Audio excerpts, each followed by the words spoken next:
Welcome to Healthy Conversations, sharing the knowledge, experience, stories, and the wisdom of herbalists and other natural healers, with your host, Stephen Horn. Today's guest, Ellen Tart Jensen. Hi, and welcome to Healthy Conversations. It is my great pleasure today to have with me Ellen Jensen, who I have known for many years. We've worked together in IPA. She's a former president of IPA, and I've been on the board with her. And she is one of the most amazing natural healers and just one of the sweetest, kindest, most loving people I know. I just absolutely adore her and love to be around her any chance I get.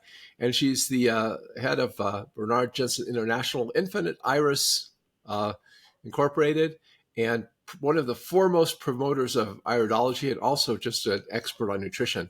And what I wanted to start off today is talk a little bit about iridology, because I've had a hard time getting iridology accepted in the herbalist community. And you've seen some problems with some of the prominent herbalists too, really criticizing iridology. And I think that goes back to when iridology used to be practiced in not the best way. So tell us a little bit about how IPA, the International Iridology Practitioners Association, has upgraded the standards of iridology and what iridology actually can do for people who are like herbalists and natural healers that I think is very unique. So you give your perspective on that, and I'll kind of chime in when I have something to say. Okay? Well, first of all, I'd just like to say why I love iridology. And it's because I went through a lot of surgeries for scoliosis as a child. And when I found iridology, it was a non-invasive form of analysis. But as I went around the country, I found that they were very misinformed in using the iris to diagnose. So, a lot of herbalists may still think that you can use the iris as a diagnostic tool, when really and truly it's a wonderful area to look at for genetics and for potential and for preventing things. So, for example, I'm a blue-eyed person, and after questioning thousands of people around the world, only 5% of the world have blue eyes, but they tend to have lymphatic issues. Yeah. So if we work with those people on eliminating the foods that cause congestion in the lymph, that can really help those people tremendously. And maybe using some of the herbs that help to lower inflammation and mucus in those people. And then you have a mixed eye, which is a mixture between a blue and a brown eye. And those people tend to have liver and digestive issues. And the brown-eyed people tend to have blood anomalies such as anemia, sickle cell anemia, high blood pressure, blood sugar issues. And just knowing those things, we can help tremendously to guide the people in the right direction to go. It's not about looking at the eye and seeing a disease and giving an herb to heal that disease. It's about looking at the whole person, the whole picture, and what they are made of genetically, and how we can guide them on a healthier path in life. Therefore, we can even look at little children and see they may have a lacuna in the heart area, such as I have. And my mother had heart trouble. Her brother had heart trouble. It was in the family line. So I have worked really hard to prevent heart issues in myself. So in that way, we can use iridology in a fabulous way to help people. Yeah. In other words, in traditional herbalism, like traditional Chinese medicine, traditional Ayurvedic medicine, even in the Western medicine, we have this idea of constitutional types. Right. And that's what the iris is really showing, is what traditionally has been called your constitution. Or I think it's Bill Cardona says, it's what nature gave you to work with. Exactly. And I think that's an amazing tool, because then we're not like treating diseases. We're looking at the underlying genetic weaknesses of a person. What body systems tend to be struggling maybe in the way they're functioning, And by doing things that support those systems, we're making the body stronger. And we can do that before the person gets sick. And that is something I don't know any other tool that can do like iridology.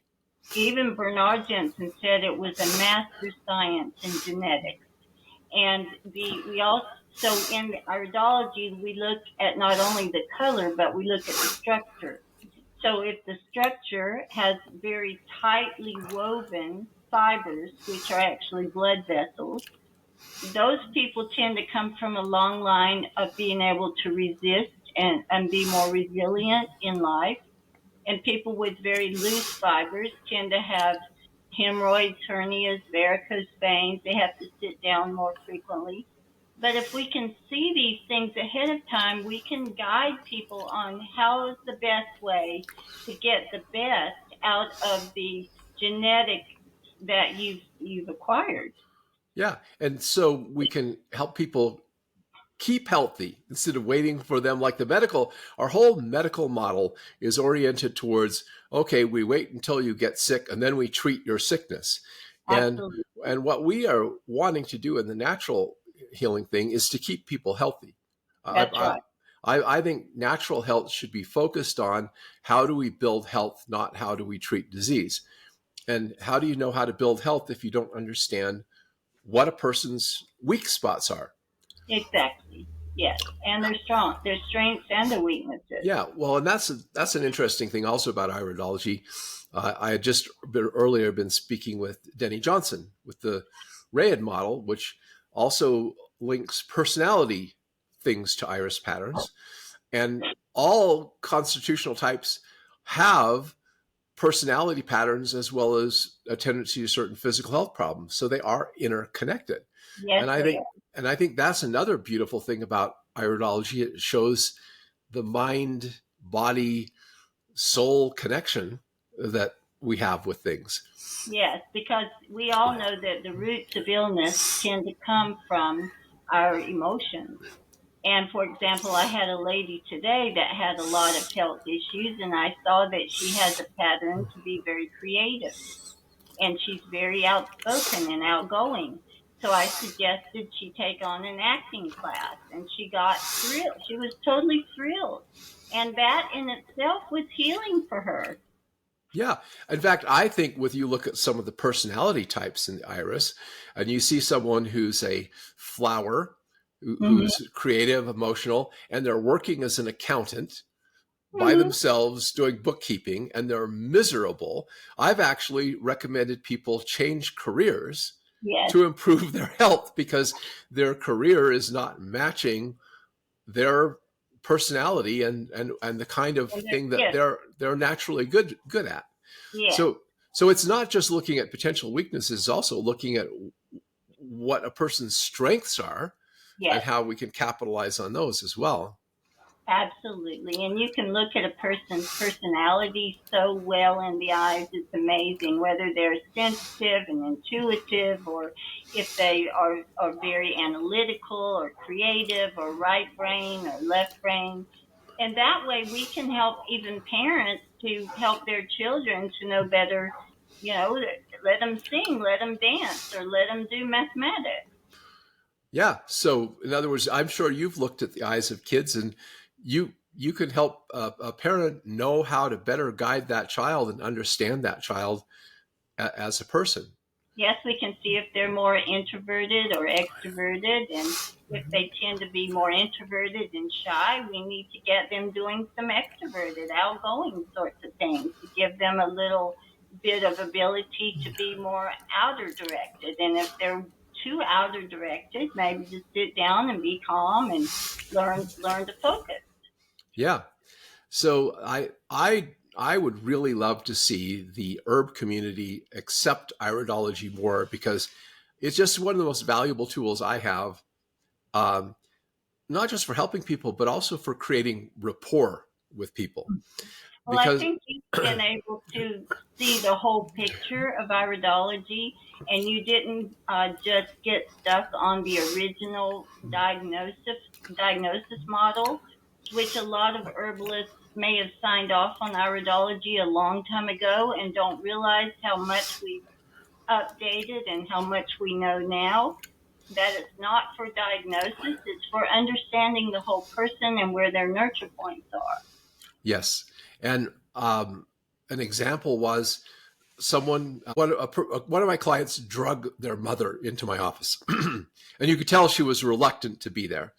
And so I'm looking in her eyes and I see immediately she's a jewel, which is an analytical, mentally oriented type who learns best visually. And as I'm talking to her a little about it, she says, "How did you learn to do this?" Like Yeah, challenging me, right? And so I literally went and pulled books off the shelf and certificates of courses I've completed, and I showed them to her because yeah, she's a visual learner right. and she's going to get information better if I present it to her visually than if I Yeah, tell it to her. And after yeah. I showed her several things, she goes, "Oh, okay." And then she completely relaxed and let me do the analysis.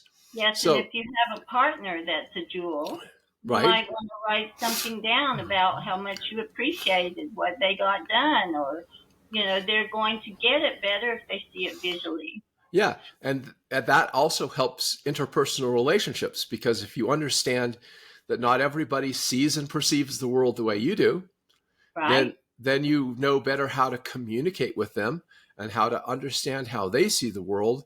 And you're not just stuck in that everybody, why can't everybody see what I see? Right. And if you have a flower that comes in that's an auditory learner and a visual demonstrator, you want to compliment them right away on how well they look that day and help them feel good about themselves. There's many ways for interconnection with human beings. And also, if, for job interviews, you can find out better whether a person's more analytical or more creative. You don't want a beautiful interior design artist that's more an accountant. So it Yeah. helps a lot with job interviews. It helps school teachers with children they're working with. So have you looked at potential employees' eyes before you hired them? I, Absolutely. Yes. I, I do. I always look at Yes. people's eyes because I want Yes. to know. I want to know if they're the right personality for the position I'm looking to hire them for. Is that Absolutely. if I want a creative position, I want the person who has a natural gift of being creative. But if I want someone to be helping to schedule things and keep things organized, I want Good jewel. Jewel. Yeah. So it's definitely things. So if you're not familiar with iridology, Ellen, why don't you tell them a little bit about how they can learn more about iridology, and Well, so they could use it in their practice in helping people. yes. I highly recommend that everyone learn iridology. It's for moms, for dads, for employers. But if you're a practitioner, it's particularly helpful. And if you just go to iridologyassn.org for our iridology organization, we have listed instructors all over the world that are teaching classes. Yes, I'm teaching one this summer in July. And all of them are uh, we have standardized terms, right? Right, right. So we're all teaching the same terms.